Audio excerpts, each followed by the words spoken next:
In the fall of 1973, San Francisco was a city simmering with change, its skyline dotted with new construction and its streets alive with political activism, music, and diversity. But in October, a sudden and chilling wave of violence swept through the city, sending shockwaves through every neighborhood. What began as a series of seemingly random attacks soon had residents locking their doors at night and honestly looking over their shoulders during the day. It started quietly on the night of October 19th. A young man named Quita Hague was walking with her husband, Richard, along the Embarcadero waterfront after dinner. A van pulled up. Before they could react, masked attackers forced the couple inside. In a moment of confusion and terror, Richard was beaten and stabbed, but Quita was taken away, her life ending violently in a remote part of the city. Richard survived, left traumatized and with only fragments of memory about the attackers.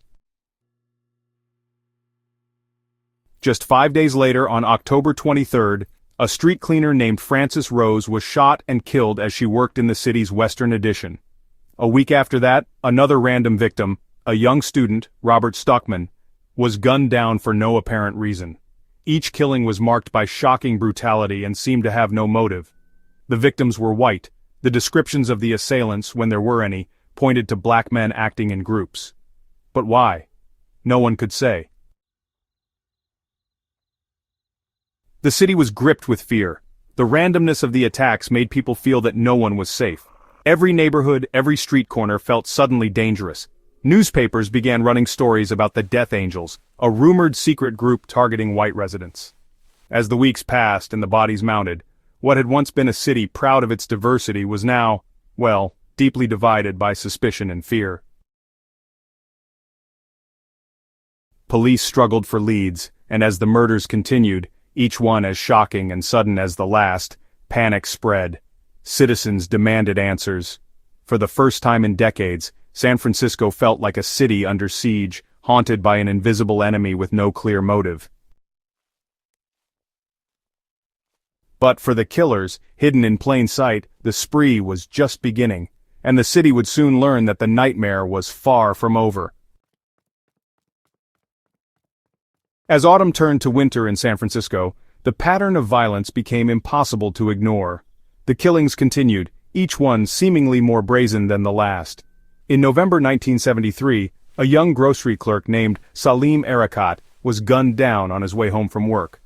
A week later, a 26-year-old student, Thomas Rainwater, was found shot in his parked car.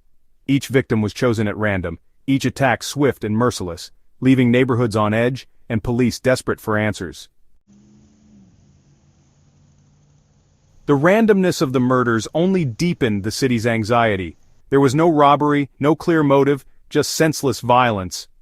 The press began to connect the dots, dubbing the string of shootings the Zebra murders after the police radio channel used in the investigation. Headlines splashed across the front pages, and San Franciscans grew wary of strangers, their sense of safety shattered. Community leaders called for calm, but fear and anger simmered beneath the surface.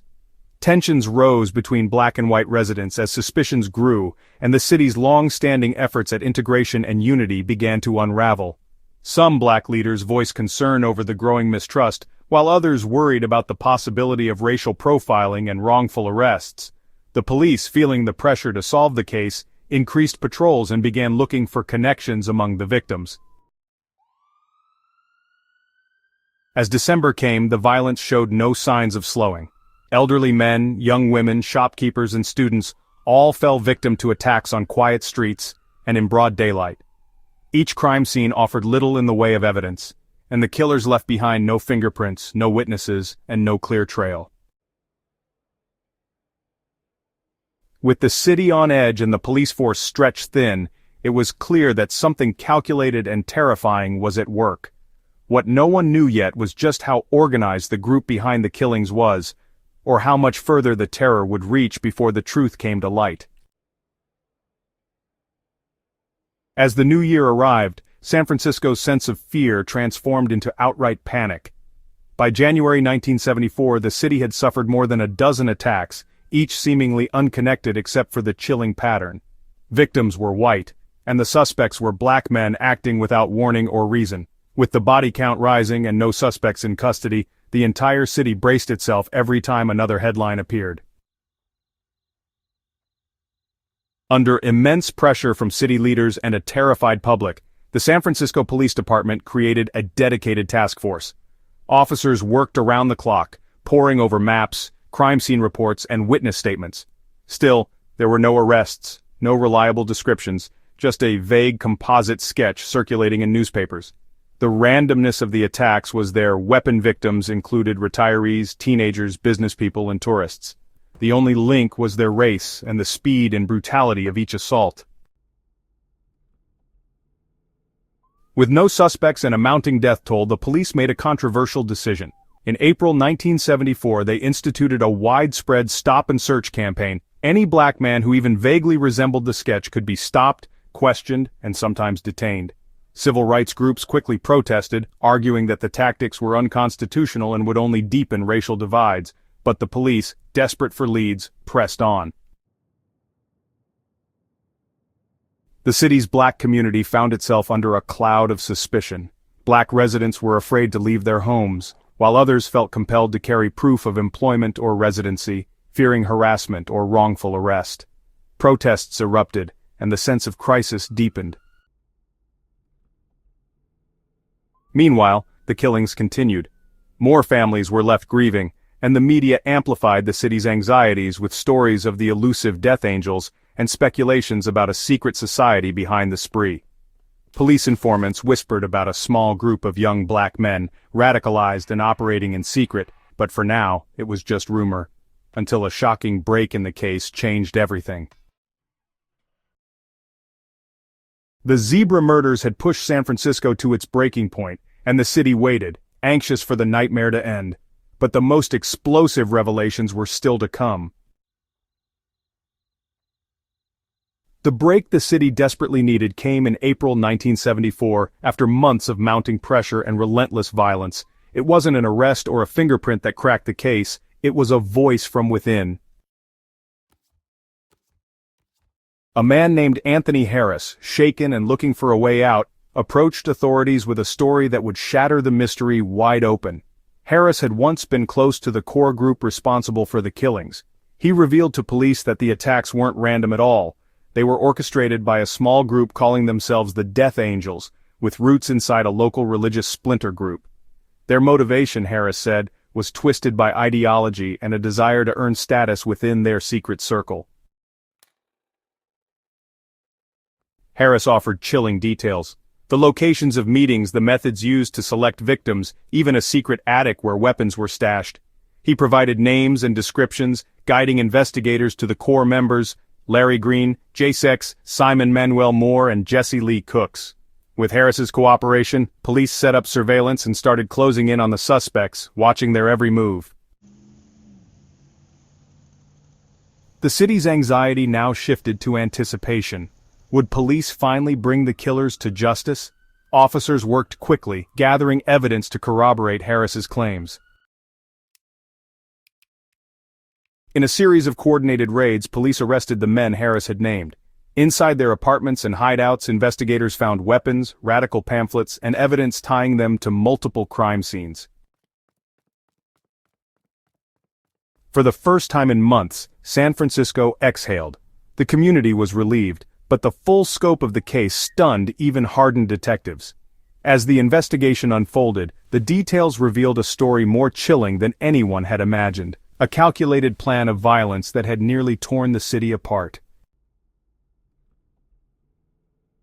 But even as arrests were made, the challenges weren't over. The trial, and the truth about how the Death Angels operated, would reveal just how deep the scars of the zebra murders ran through San Francisco. The trial of the men accused in the zebra murders became one of the most closely watched court cases in San Francisco's history. As details emerged, the city was forced to reckon with not only the brutality of the crimes, but also the ripple effects of fear, suspicion, and distrust that had swept across every neighborhood. Prosecutors laid out a chilling case. Harris's testimony was backed by physical evidence, including murder weapons and items taken from victims, discovered in the suspect's possession. The prosecution explained the Death Angel's twisted philosophy, a belief system that promised members spiritual rewards for random acts of violence against white victims. The suspects, Larry Green, JCX Simon, Manuel Moore, and Jesse Lee Cooks, showed little emotion as the stories of their crimes were relayed in open court. Survivors and families of the victims filled the courtroom, some giving emotional testimony about their loved ones and the devastating impact of the violence. For many in the city, the trial was not just about justice, but about trying to find closure after months of terror and confusion. The defense challenged the credibility of Anthony Harris, arguing that he was motivated by reward money and promises of leniency. They claimed he had fabricated parts of his story to save himself, but the details and evidence matched, and the jurors heard chilling first-hand accounts of planning and execution. The city watched as day by day, the prosecution meticulously connected the suspects to the long list of attacks. After months of testimony and deliberation, all 4 men were convicted of multiple counts of first-degree murder. They were sentenced to life in prison, ensuring they would never again walk free. The verdict was a relief for San Francisco, but, it could not erase the scars left by months of fear and violence. The Zebra Murders trial marked the end of one of the most terrifying chapters in the city's history. Yet the questions raised, about motive, hatred, and how a city can unravel under the weight of fear, would linger long after the verdicts were read. The end of the Zebra Murders trial brought a measure of justice, but the impact of the killings lingered in San Francisco for years to come. The city was left to reckon with the damage, not only the lives lost and families broken, but the deep division sown by fear, mistrust, and the unprecedented police response. Communities struggled to rebuild trust after months of suspicion and panic. Black residents who had endured sweeping police stops and scrutiny felt a lasting sense of resentment and injustice, even as they grieved alongside their neighbors for the victims. The city's leaders and police force faced hard questions about racial profiling, the delicate balance between public safety and civil rights, and how best to protect a diverse population in moments of crisis. The Zebra Murders also left a legacy in policing. Law enforcement agencies across the country studied the case, learning lessons about the importance and the dangers of mass searches, media relations, and the need for strong community partnerships. New protocols and policies would emerge from the mistakes and successes of the investigation. Years later, the story of the Zebra Murders remains a cautionary tale. It is a reminder of how terror and rumor can divide a city, how unchecked hatred can destroy lives, and how justice, though sometimes slow, is still possible.